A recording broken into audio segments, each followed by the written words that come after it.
everyone, this is Lindsay and you're watching Lindsay Adventurer, and we are adventuring through some Bible stories every Friday at the moment. So this week we are going to be looking at the book of Ruth, the story of Ruth and Boaz, which, you know, a lot of people have sort of like a one-dimensional view of what this story is. It's like a really nice relationship story and like how God brought these two people together.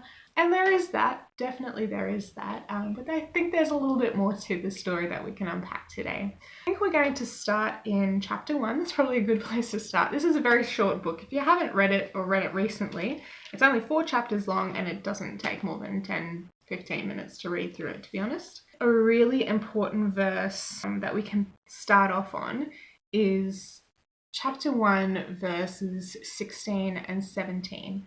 And so let me just read that out. So this is, I guess, a little bit of backstory. If you haven't read it recently, go read it, but I'll just quickly gloss over what the story is. So this guy called Elimelech, he and his wife Naomi and their 2 sons Mahlon and Chilion moved to the land of Moab from Judah.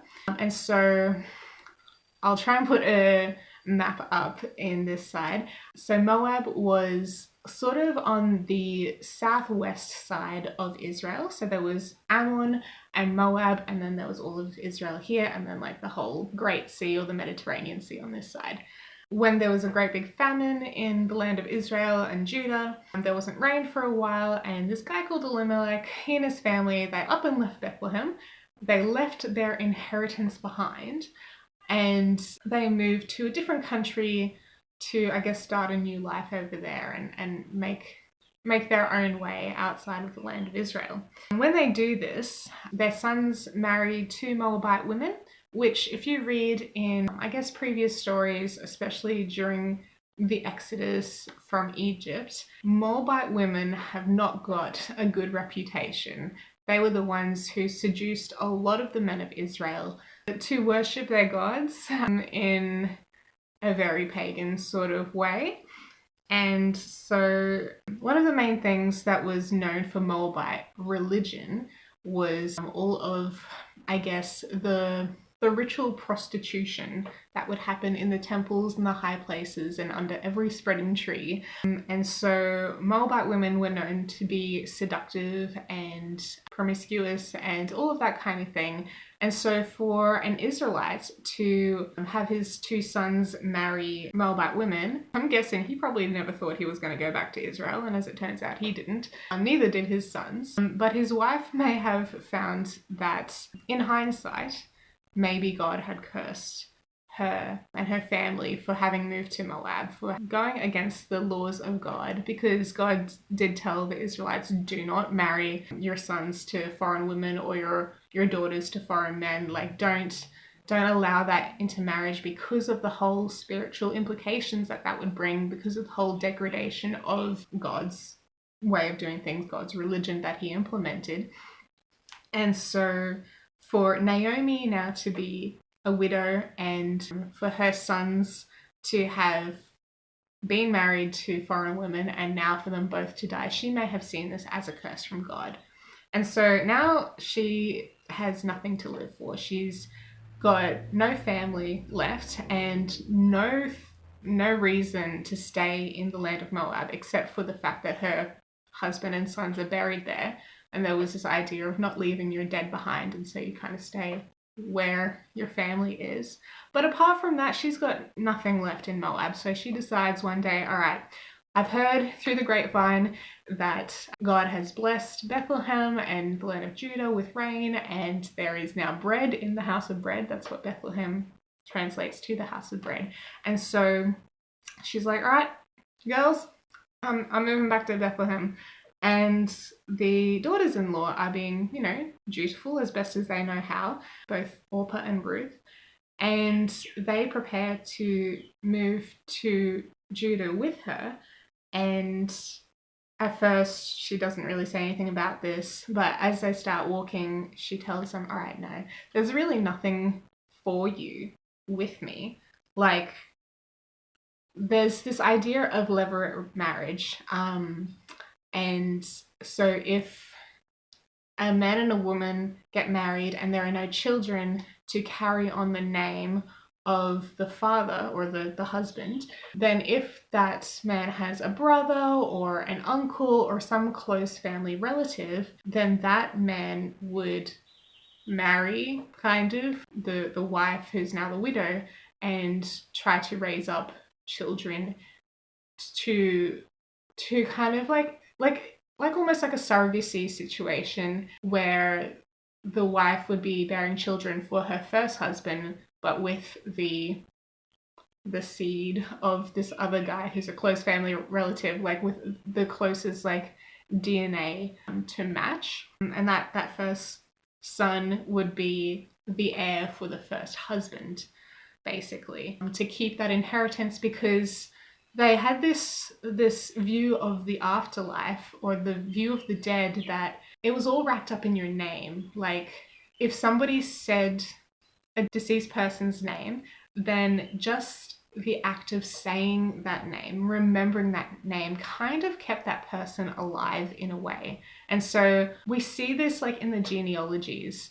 Like there's not a lot of reason to have a genealogy unless you just care about the names of some old dead guys who happen to be your great great great great grandfather. But if you believe that by remembering their name and by your descendants remembering your name after you leave, then that kind of keeps you alive. And now we don't necessarily see that this is something that God institutes as the actual fact of like how there is an afterlife. Like we as Christians now believe that the dead know nothing, and that those who have died in Christ will be raised when Jesus returns, and then we'll all live for eternity in heaven from that point onwards, from the second coming onwards. But in the middle, everyone's just kind of like sleeping. But this ancient sort of perspective was that the fact that you had a name, and that's something to be spoken and to be remembered by the future generations, and that kind of in some mystical way kept you alive. And so it was super, super important for the Jewish people to not let a family lineage die out. And so this is going to come into play a lot as this book comes to a close, which is why I'm spending so much time on it. But yeah, so when Naomi says to Ruth and Orpah, I don't have any more sons for you. And even like I'm too old to have kids at this point. Like that's over and done with. And even if like by 1/1,000,000th of a chance that I could get married tonight and conceive tonight and then bear a son for you each, like are you gonna really wait for like 20 years before like they're grown up and potentially able to provide children for you for your dead husbands? Like let's just go with the idea that that's not going to happen. It's very unlikely to happen at all. So there's really nothing for you with me, and God obviously hates me, and that's why he killed my family. And so I'm just going to go back to Judah to die, and you two are released of any sort of family duty that you might think you have, which was cultural expectation. You girls are so young, and there's really no need for you to waste your entire life waiting around for the potential to raise up, you know, your lineage for your dead husbands. There's like, let's just say that that's not necessary. I release you, go back to your mother's homes, go get remarried, live your lives. You know, you have your whole lives in front of me. I don't. I'm basically dead. There's no point in sticking around with me. And so Orpah weighs this up in her mind. She's like, yeah, you know what, you're right. And I do have my whole life ahead of me. So she packs up and she heads back home. But Ruth, for whatever reason, sees something different than what Naomi is trying to present. I believe that, you know, being the daughter-in-law of this Hebrew woman with this God who would have told her stories about all the miracles that happened, she obviously, like the Holy Spirit was touching her heart and drawing her to him.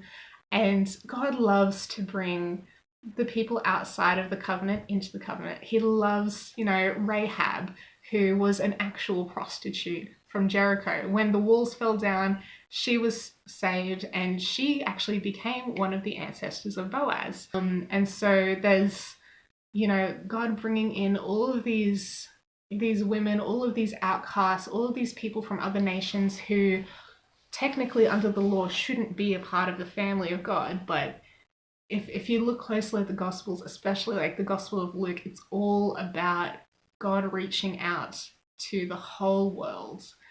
So he does this even before Jesus gets onto the planet. Yeah, so God's obviously just like drawing Ruth in somehow, and Ruth is feeling like, no, even though you've painted this very bleak picture for yourself and for me and for Orpah, I'm not going to listen to that. That's not the reality.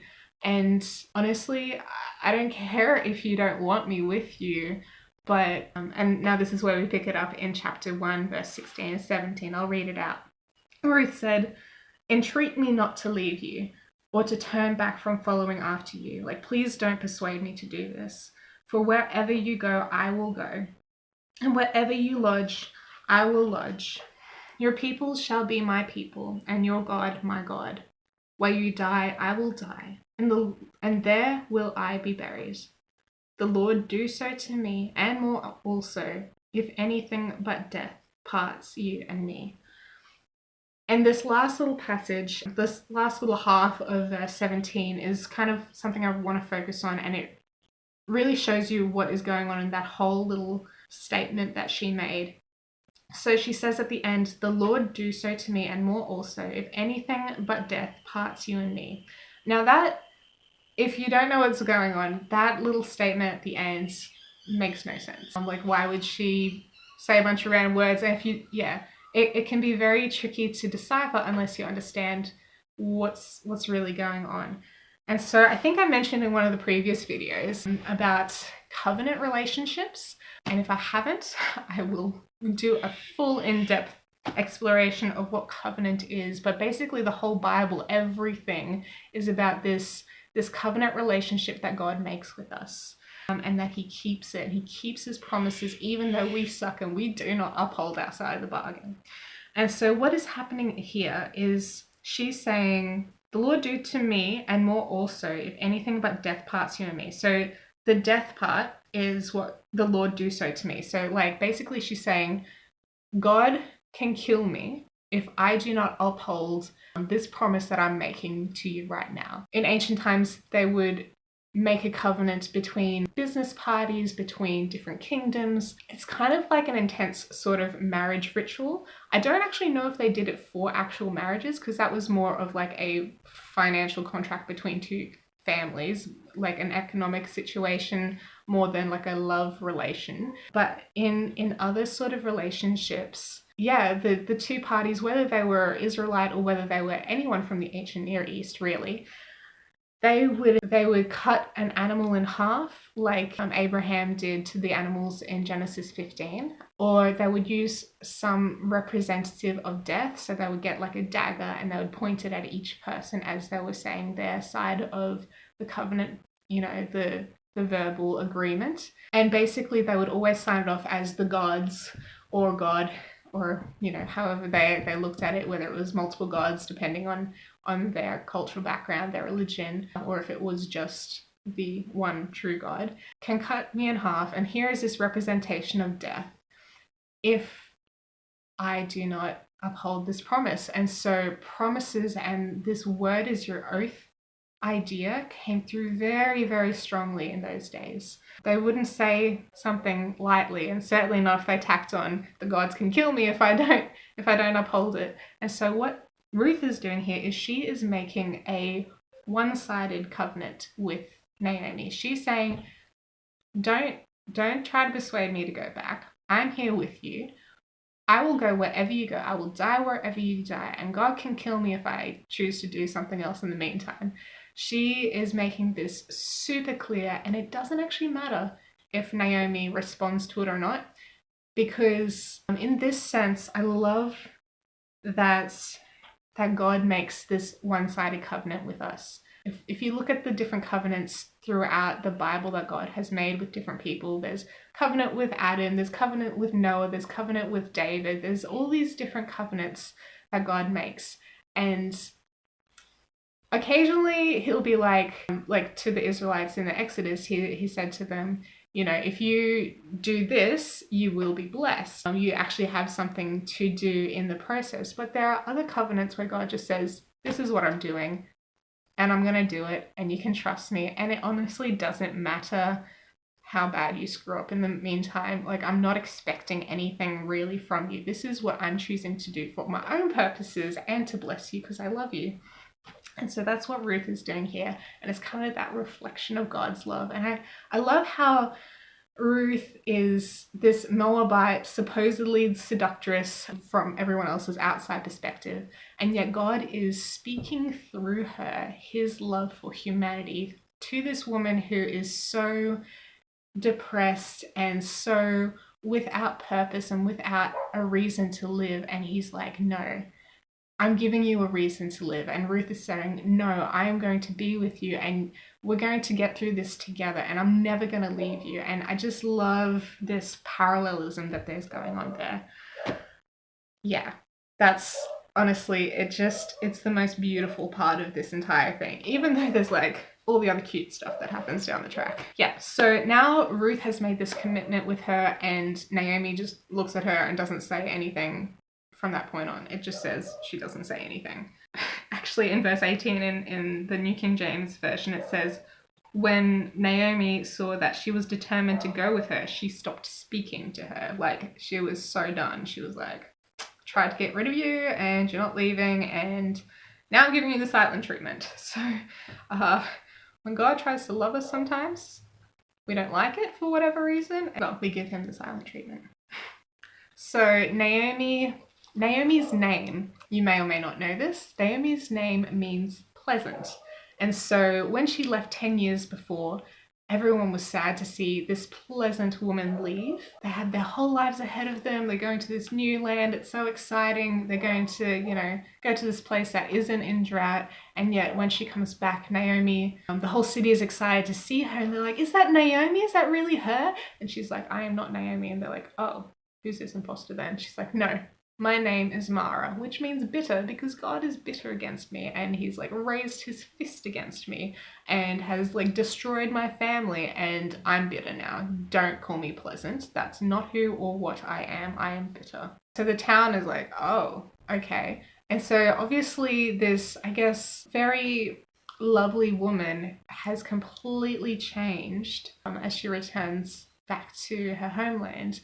And the whole city would have been talking about it. Like, there wouldn't have been more than 100 families in Bethlehem at this time. So obviously it would have been a very tight-knit community and gossip spreads really quick. And so this man called Boaz hears, probably very quickly, that Naomi is back in town.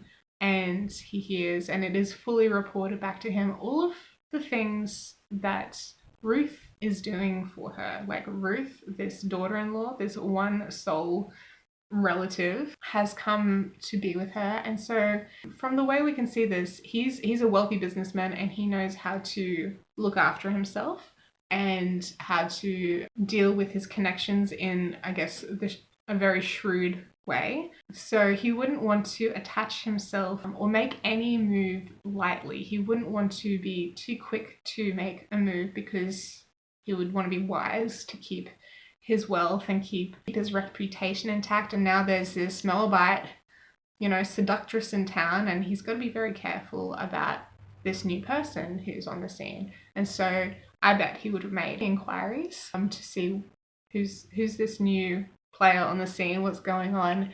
And instead of hearing a bad report that this is a bad person and she's here to cause trouble and, you know, sleep with half the town or anything like that, instead of hearing that, he hears that this is a very dedicated young woman and she's working hard. Like, they're both widows and she's working hard to provide not only for herself, you know, without a man to provide. And in those days, like, if you're a woman, you're nothing, and if you're a woman without a man, you're even less.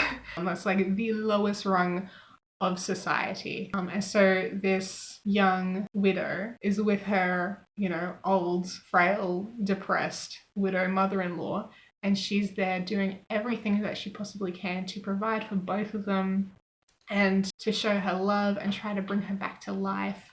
And so Boaz hears these reports, and then very soon you know, in order to provide for herself and for her mother-in-law, Ruth asks Naomi, hey, can I go to one of the local fields to glean, to pick up what is dropped by the harvesters? And this was something that God put into the Israelite law during Moses' time, saying when you have harvest time in the promised land, then you have to leave the edges and the corners of the fields, and you also have to harvest what you can, but if you drop anything along the way, you're not allowed to go back and pick that up again. You have to leave that for the widows and for the strangers and for the orphans and basically anyone who is at the bottom of the rungs of society who cannot provide for themselves. It was kind of like their social welfare system that God put in place, saying like obviously those people would have to go and help by like picking it up themselves, like they're not going to just get it handed out to them,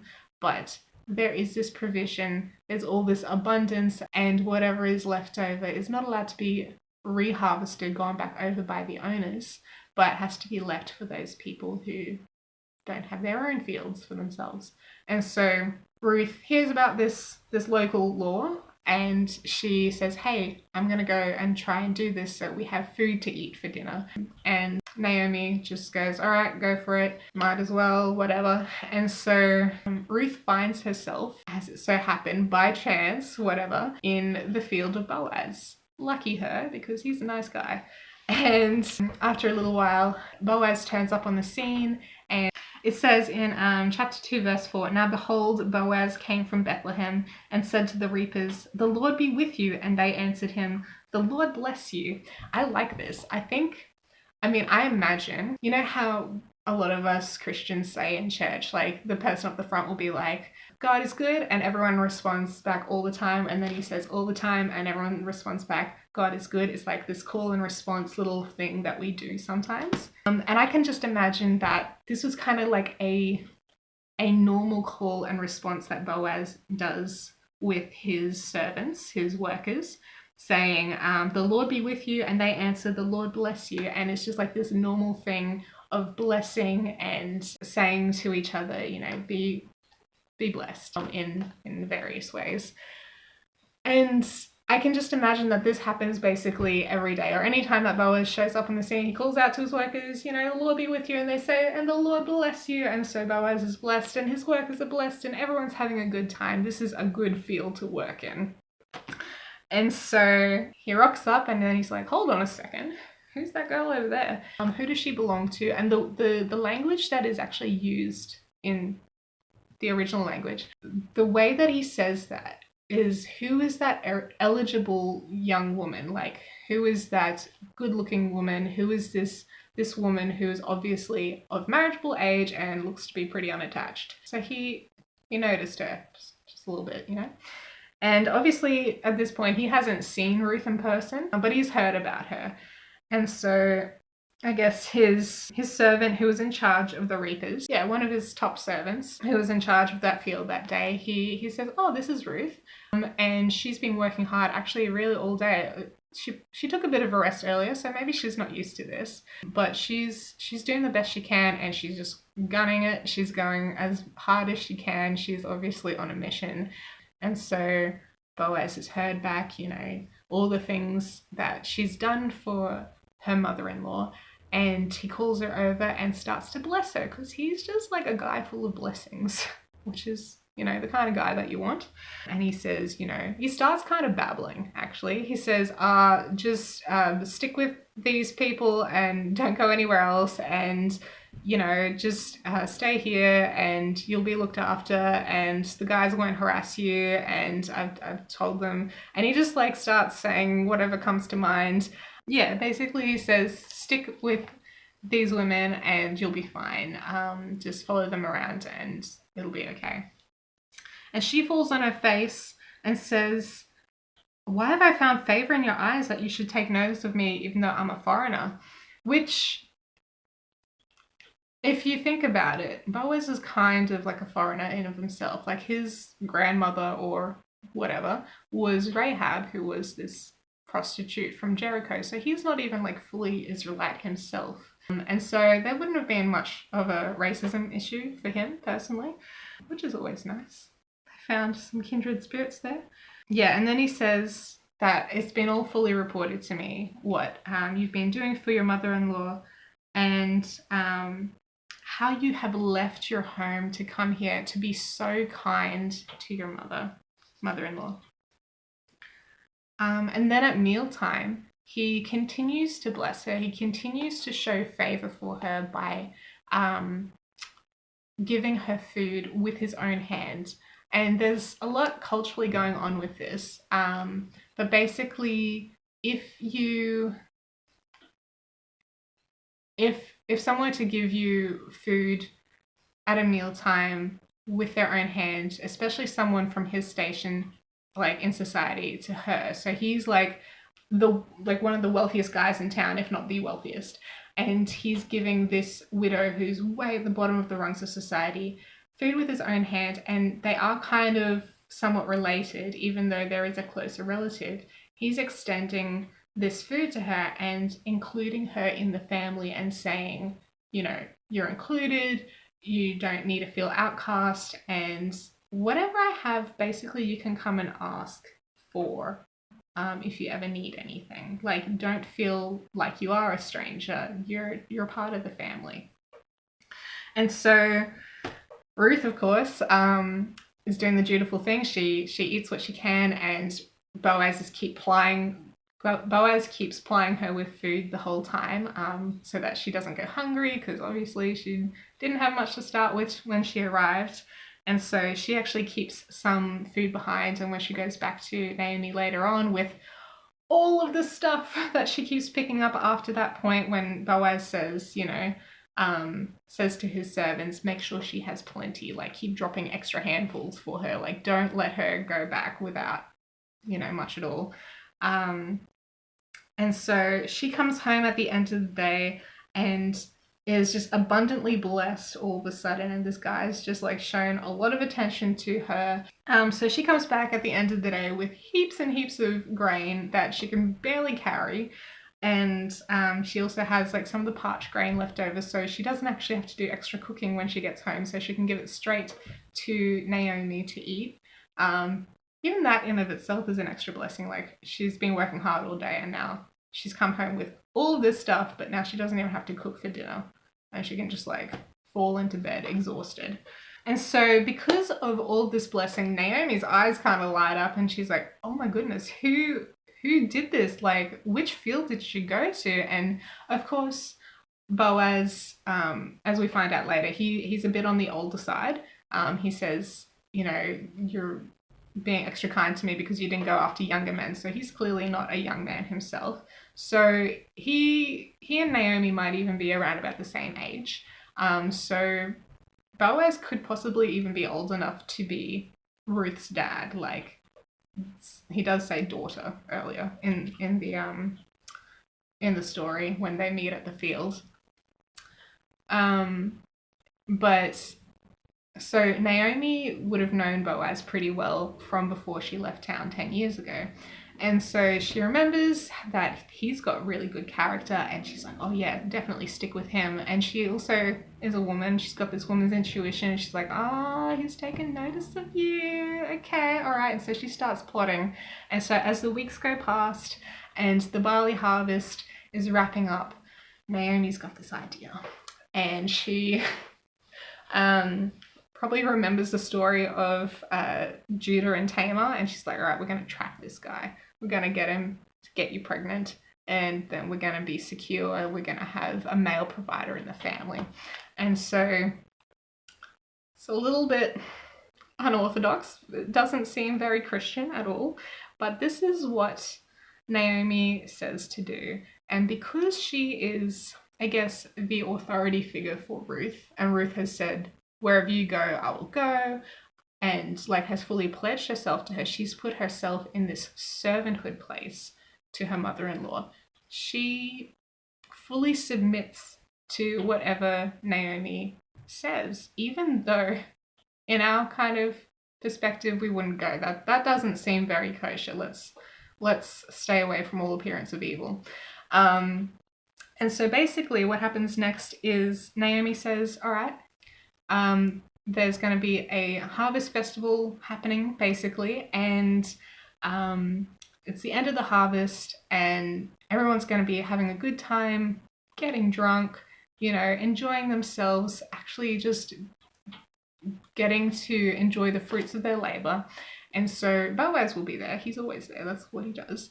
And he's going to be guarding his grain after the party. And so what you're going to do is you're going to dress up like as if it's your wedding night. Like, they didn't have baths very often back in these days, but she's like, all right, wash yourself, have a bath, put on some nice smelling perfume, do your nails, do your hair, wear your nicest clothes, and go and watch where he is.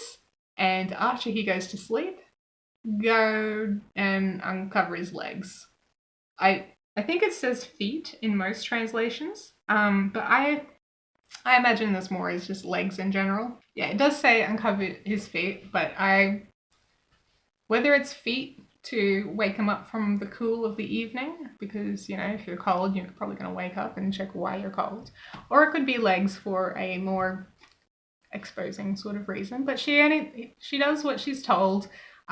She dresses up like the prostitute that she's always kind of perceived as, and she submits to her mother-in-law, and she does everything she's told, even though it makes absolutely no sense, and it's probably going to ruin everything that she's worked so hard to dispel, like all those ideologies from the local townspeople. Yeah, anyway, so she does all this that her mother-in-law says, and when she gets there, she watches him. She goes to and uncovers him while he's sleeping, and so lies down at his feet and just waits for him to say whatever he's going to say. And she does this, actually, I don't think I said it, but because Boaz is this kinsman redeemer, like I was explaining earlier about that close family relative, you know, raising up seed.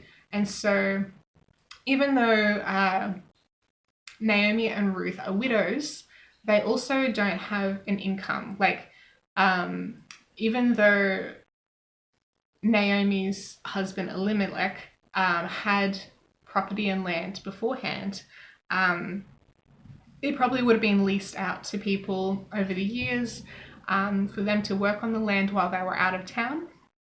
And now they need to actually get that back, but they can't get that back without a close family redeemer to get the land back for them. They just don't have their own, I guess, human rights in a way to get that back in a legal way themselves. And so they need a man to do that for them. And so not only do they need a man to get their land back for them, but they also need a man to raise up a son to look after these women in their old age and like continue the family line. So there's actually a lot of stuff going on in Naomi's mind, in the family situation, in just the cultural situation that's going on. And Naomi cooks up this plan, and she's like, all right, we're going to kill two birds with one stone. We're going to get you pregnant. We're going to get you in the family of the richest guy in town, because obviously he doesn't mind that idea. I know him well enough from back in the day that I know how this guy works. And yeah, so she gets dressed up, she goes down there, and when Boaz wakes up in the middle of the night with a start, he's like, what's going on? Why is there a woman? And he's probably a bit scared, like, did I do something that I don't remember? I'm a little bit drunk, probably. And she says, hey, it's Ruth. I am your servant. I'm here to do whatever you say. But also, yeah, she says, I am your maidservant, Ruth. Take me under your wing, for you are a close relative. And when it says take me under your wing, it means cover me. And cover me has a lot of different meanings. Like a lot of Jewish words do. They can have like 10 or 15 different meanings for the one word, because they had a much smaller vocabulary. Like English will have like hundreds of thousands of words, but some other languages have less words, and so each of those words have to have more meaning attached to them to get more different ideas across, because they just don't have the actual different articulation of a separate word to get that new idea across. And so when she says, take me under your wing or cover me, she's saying, please have sex with me, so I can have a kid. And yeah, I'm asking you to do this because you are a close family relative, and so that's like associated in their minds as, can you please, you know, raise up this kid for us, for me and my mother-in-law, so we can be looked after. You kind of did say I could come to you for anything, so here I am. And his response to this is not like, it'll go away. He's like, blessed are you for showing me this kindness. You have shown me more kindness at the end than even at the start. Like, you are just getting more and more kind as you go along. Like, you didn't go chasing after younger men. Like, you came to me even though I'm old, and you have your whole life ahead of you, and you could just, you know, get married to somebody your own age and live happily ever after, whether they're young or whether they're rich or poor. Like, you could have the pick of the town. You're Moabite, you're pretty. And so this kindness keeps coming through. So originally, I don't think I actually touched on it too much, but when Boaz was speaking to Ruth in the field, she's like, why are you showing me all of this kindness? Like, and now he's saying to Ruth, why are you showing me all of this kindness? Like, you're getting even kinder than when you first were just, you know, following your mother-in-law around and looking after her. Like, you are just like mind-blowingly kind. And this word kindness, if we unpack it, like, you know, we were just talking about covering, there's all sorts of different meanings for that word, but kindness is associated with the word grace, which we speak about a lot as Christians, but we don't always really know what grace means. So if you look at it in the original language, it's something called hesed, and I'm not saying that correctly. There's a lot more spit in the back of your throat, but basically, this kindness is life-saving kindness. This is the kind of kindness, this kind of grace, this kind of extending of yourself when somebody is in dire straits, when there is a life or death situation, and you are the only person who can do anything about it. And you choose to do it, even though you don't have to, even though you are in a position of power where you don't have to do anything for this person, but you choose to. And so this, once again, shows us God's love for us and how much grace he has for us, because we as humans in like a very sinful situation are in this position where we can't save ourselves at all. We are in this life or death situation. And then Jesus comes and dies on the cross for us, even though he doesn't have to, and he completely just lowers himself from this position that nobody else is telling him to do. It's of his own volition, and he's completely dying in our place for us and having this life-saving grace, life-saving kindness for us. And yet, once again, that relationship just is really paralleled in this situation.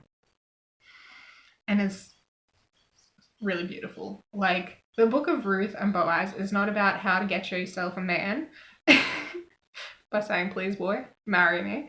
It's about God's love for humanity and God's plan. And honestly, he does it foreshadowing through Jesus's actual human ancestors. And that's just mind-blowing. And both of these ancestors are like either only half or completely not even Jewish. Like, there's a Moabite, there's a Jericho woman, there's like all these non-Israelites just being drawn in, and God's love for the entire human family is just pulled together and just poured into this. Yeah, there's a lot, and it's beautiful. Yeah, so this kindness that Boaz shows to Ruth by saying, sure, I'm on it. This is a good way. I'm going to marry you, and thanks for showing me how to do it. And also because, like, I'm a nice guy and I'm going to help you in the way that you need it, but also I want to marry you. So let's get married. There is one technical difficulty. There's this other guy in town. He's slightly more closely related than I am, but leave it with me. By the end of the day, I'm gonna have this sorted out. And so he cooks up this little tricky plan where it seems like he's playing against this other guy's greed. The other guy, who's more closely related, originally agrees to buy the land, but then a second later, Boaz is like, oh, well, if you buy the land, then you actually have to take Ruth as well, and you have to raise up seed for her family, and then that son would take that inheritance back that you're buying. And so the other guy is like, oh, well, in that case, I don't even want to go through with it, because I was just thinking about having extra land and inheritance stuff and expanding my own little empire of my own. And Boaz is like, cool, good, good thing you told the entire town that, because they're doing this at the gate, which is like where all the legal transactions would happen in any town. They would get all the elders together. Well, not all, they'd have anywhere from like 3 to 10 elders, and he gets a whole bunch of them together, and they all sit down and they do it in a very public way. All the townspeople are watching what's going on. They're hearing this transaction take place, and they make it legally binding by taking their shoe off and giving it to the other guy. It's crazy. It's just like the shoe thing is kind of like the language thing, where they don't have enough words to put something, to articulate something well, so they take their shoe off to prove that I have stepped on this land, I know what it is, and I'm going to give it to you. It takes a lot more explanation than I'm willing to do in this one video. There's a lot of explanation going on. So anyway, they make it legally binding, and honestly, I love this next bit as well, where, oh goodness, there's so much I've skipped. Anyway, so yeah, they make it legally binding, and then the whole town is excited. They're like, yeah, Boaz, you can get her. So Boaz and Ruth are gonna get married, and the whole town is super keen, and they're like full on blessing them. Like, if you remember the story that I shared last year about Isaac and Rebecca, and how they blessed Rebecca just before she goes off, riding off into the sunset on the camels.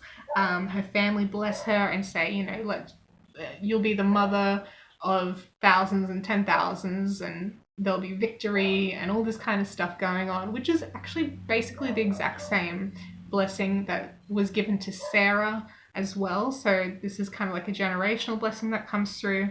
But in this case, the townspeople are blessing Boaz and saying, what does it say?